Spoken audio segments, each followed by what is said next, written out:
Starting in the early 1930s, some male LSU students lived in dorms in the football stadium.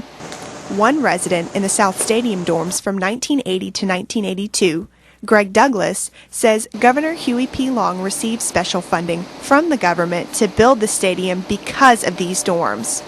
He wanted to expand the stadium, but the university said, no, we need some dorms, and so this fight went on back and forth. So Huey P. Long said, oh, you know what we can do? We can build some dorms and we will put seats on the back part of it. Douglas describes the dorms as a melting pot, but the living conditions were not ideal. They were the cheapest ones, and seeing that I was working and going through school, I was just trying to save some money. The stadium dorms were closed in the late 1980s. The facilities were first rented out as office spaces, and today, LSU students use them as an art studio. The man who rented the dorm facilities to other LSU departments, John Capdeville, was the stadium house manager for almost 40 years.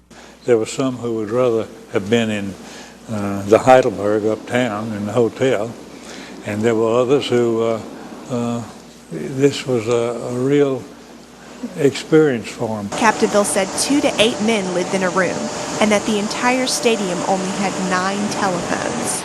Of course, living in Tiger Stadium came as a convenience during football season, but even that had a few setbacks for residents. There weren't many that stayed in the rooms. They all were out in the stands.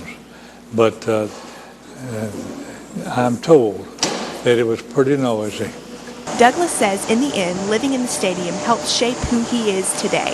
College was not just about writing and arithmetic. It was about this whole experience. For Newsbeat, I'm Erica McManus.